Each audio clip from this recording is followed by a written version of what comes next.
વધારે તમારી દુનિયા કેટલી સીમિત છે. આ 50 જણમાં તો તમે પૂરા થઈ ગયા. એક 50 ચાલતા હોય તમારા કોલ લિસ્ટમાં, આમ ગોતવા જ નથી પડતા.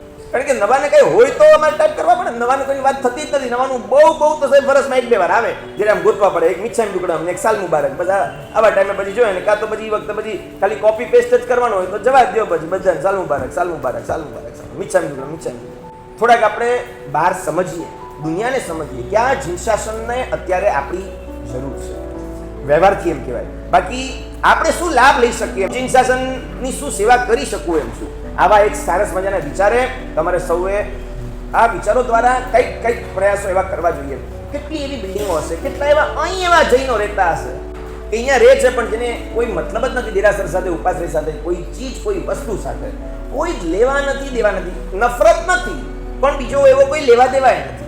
they don't hate all these things but they don't want also all these things. આ બધા વગર પણ એમની રૂટીન લાઈફ બહુ સારી ચાલે છે. તો શું કામ એ લોકો નવું એડ ઓન કરે? આના વગર એ લોકોનું સ્કેડ્યુલ એવું ગોઠવાઈ ગયું છે.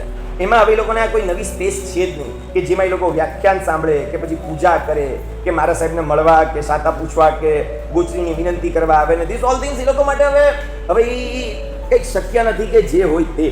એ લોકોની દુનિયા આવી જગ્યાએ ભેગા મળીને તમારે થોડો ડેટા ભેગો કરવો જોઈએ.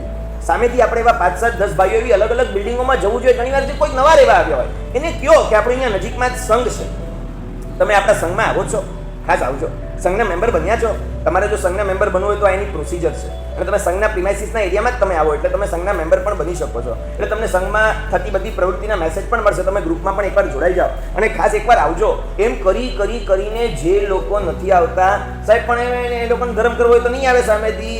તમને અત્યારે જરૂર છે એમ સમજીને તમે જાઓ. એને જરૂર હોય તો એ આવશે. હવે એવી રાહ જોવા બેસતું આપણે તો ક્યારે મેળ ખાશે? આપણે જરૂર છે સાહેબ મારા સંઘમાં, મારા શાસનમાં બધા જોડાય એવો મને રસ છે. પરમાત્માને આપણામાં રસ હતો એટલે દેશને આપી. બાકી ભગવાન તો મોક્ષે જવાના જ હતા, એમને ખબર જ હતી કે હું તો મોક્ષે જવાનો જ છું. તો શું કામ આટલી બધી 16 પ્રહરની દેશને આપી જતા એમના માટે કે આપણા માટે? આપણા માટે. એટલી કરુણા વરસાવી તો આપણી કરુણા કમસે કમ ભારતભર સુધી ન પહોંચે, તમારા 1-2 કિલોમીટરના એરિયા સુધી તો પહોંચાડો. ત્યાં તો જાઓ, ક્યાં એક સરસ મજાનો ડેટા ભેગો કરો. એવા બધા લોકોની ત્યાં જાઓ, બિલ્ડિંગમાં પૂછો, તપાસ કરો કે બિલ્ડિંગમાં કોઈ જૈન રહેતા. એકવાર એ લોકોને નીચેથી પૂછો કે અમારે મળવું છે, 2 મિનિટ અમે આવી શકશું? આવશો, બેસશો, મળશો.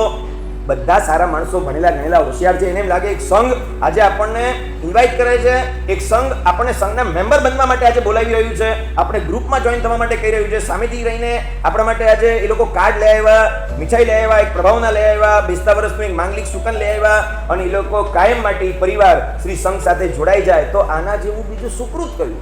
એક આખા પરિવારને તમે સંઘ સાથે જોડી દીધો.